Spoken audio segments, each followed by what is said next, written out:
Quand tu Ouais. réfléchis à tout ça, toi, tu vois ça comme une tactique cool qui marche en ce moment et il n'y a pas encore beaucoup de gens qui le font, donc il faut l'exploiter. Ou est-ce que pour toi, c'est un truc de long terme? Parce que moi, je serais inquiété du fait de dire, ça reste du Facebook, c'est quand même une plateforme sur laquelle ils vont exercer un contrôle. Ils n'ont jamais été trop sympas par le passé sur les pages Facebook, sur les bots Messenger. Tout ça, ça a été assez rapidement resserré.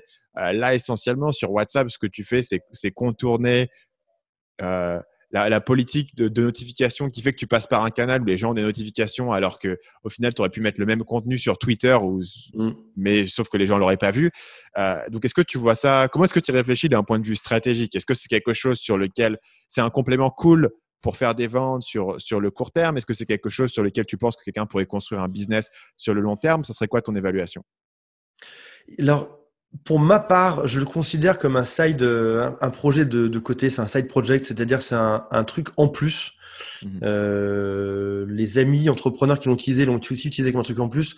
La base de la base, chez moi, ça restera toujours l'email. L'email, Ouais. c'est le truc qui t'appartient, c'est le truc qui dépend de personne. C'est à toi, t'as aucun contrôle d'un GAFA dessus. Le truc est à toi, c'est l'email. C'est un truc cool en plus qui vient rajouter une autre dimension à ton Ouais. personnage. Ouais. Finalement, tu vois, par exemple, je sais pas, il y a peut-être des gens qui seraient ravis de savoir la vie de Stan, ta vie de papa, enfin, j'en suis sûr, qui tu es vraiment, à quoi ça ressemble là où tu vis, etc. Il y a un truc en plus. Maintenant, si jamais, donc ça, c'est pour si jamais tu es installé, tu as des emails, tu as déjà un business qui tourne, etc. Maintenant, si jamais tu te lances et que tu te dis, tiens, finalement, WhatsApp, c'est peut-être une bonne première étape pour me faire un peu de cash, pour faire un peu de fric, pour avoir des clients, parce que j'aime bien WhatsApp, parce que je suis souvent dessus aussi. Finalement, pourquoi pas utiliser ça comme une marche? En fait, en réalité, je pense qu'on a tous cette impression que c'est compliqué, etc. Si jamais ça peut être une marche vers la création d'un revenu qui te permet derrière d'enfin d'être plus cool, serein pour créer ta chaîne YouTube, être plus cool pour créer ta liste email, etc. Et que tu utilises pendant quelques mois, au final, pourquoi pas, tu vois? Pourquoi pas essayer par ça, tu vois, dans l'absolu, tu peux aussi arriver à faire des choses dessus et ça te permettra. Mais oui, je pense qu'à terme, sur les années, tu peux pas l'utiliser. Je suis pas sûr que tu pourrais utiliser comme un média principal, sauf si tu deviens comme le Mexicain et que tu l'industrialises avec 500 téléphones pour être sûr de Mm. jamais être banni. Et encore que ça resterait dangereux parce que tu dépends de quelqu'un derrière. Et là où c'est Mais effectivement extrêmement intéressant, c'est moi j'y vois deux trucs où toi dans mon business je l'implémenterai. C'est numéro un sur toute la partie support. Donc dès que quelqu'un a une question sur une formation, tu vois, nous en fait nous ils nous envoient des emails. Je suis toujours en train de répondre à cet email et on va te répondre. Et après si les gens veulent un appel, ils peuvent booker un appel, etc. C'est vrai que si tu mets ça directement sur WhatsApp, il suffit de cliquer sur le bouton et tu appelles la personne. Mais c'est une vraie différence de pouvoir appeler directement les gens sur la partie support client. Les gens ont une question, ils ne sont pas sûrs. Nous, on les rassure par email, mais ça se trouve, on pourrait aussi les rappeler en les appelant directement. Et le deuxième élément, je pense, c'est pour faire, si tu mets en place un événement à durée limitée, je sais pas, tu as un challenge sur 7 jours, on va faire tel challenge, on va tous faire ça ensemble. Ça peut être effectivement intéressant parce que, comme c'est une durée limitée, les gens peuvent être intéressés pour avoir ces push notifications ou alors pour avoir le côté un peu, pour le coup, c'est un club exclusif, c'est un peu plus dur de s'inscrire.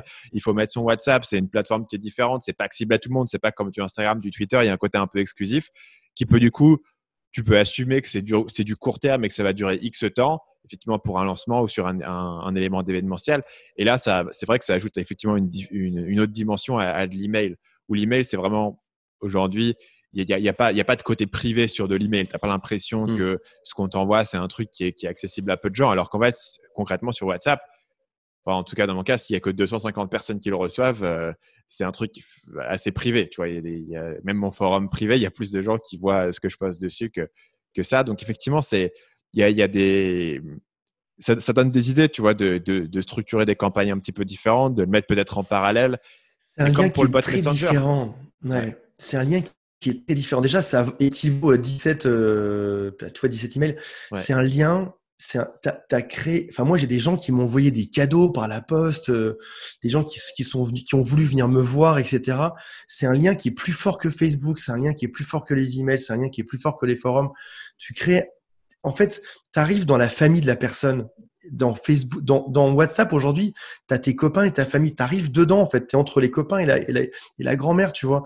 Tu as un lien qui est, même si c'est sur 17 personnes, tu crées un lien avec ces personnes qui se rappelleront de toi à vie, qui seront fans de toi à vie, qui vont t'adorer. Enfin, c'est gigantesque. C'est un lien incroyable, incroyable. Fais le test sur, et même 200 personnes, c'est même beaucoup, tu vois. Fais le test sur 10, 20, 30, tu vas voir la réaction des gens. Tu vas halluciner.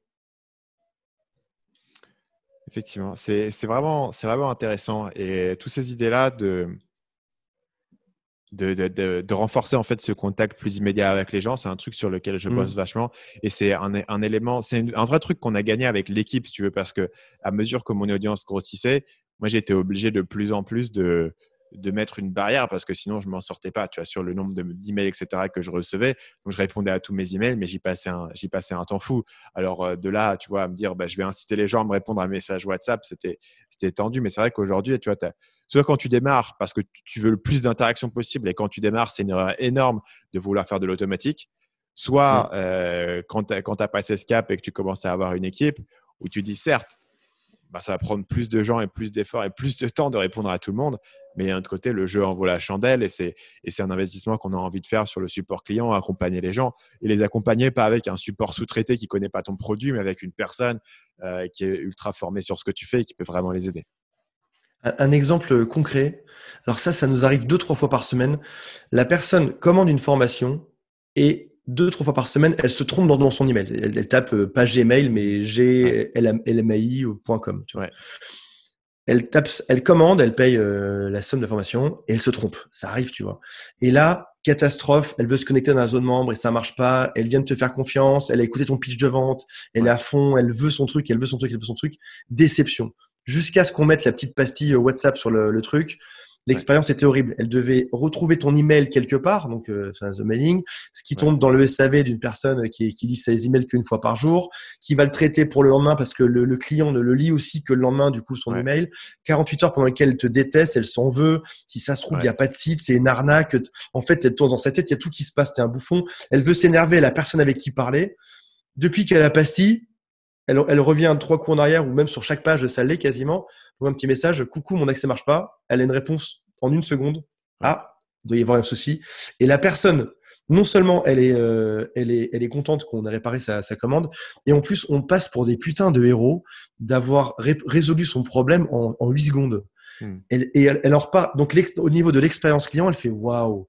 Les gens, je m'étais trompé dans mon email. En plus, c'était de ma faute. Les gens m'ont répondu à 8 secondes. On a balayé la frustration qui aurait duré 2 jours et qui est très mauvaise en business.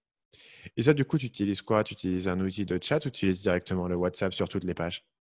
WhatsApp. T'as un petit code en 8 lignes qui te met une petite pastille WhatsApp. Tu cliques dessus, mobile ou ordi, et tu arrives sur une petite interface WhatsApp où tu peux parler dessus. Ok. Ça marche. Salut, c'est Stan, j'espère que vous avez apprécié cet extrait du podcast Marketing Mania. Bien sûr, vous pouvez retrouver l'ensemble des épisodes du podcast, y compris les instructions sur comment vous abonner sur l'application Apple Podcast ou sur votre téléphone Android en vous rendant sur mon site à l'adresse marketingmania.fr/podcast. Je vous ai mis le lien dans la description de cette vidéo.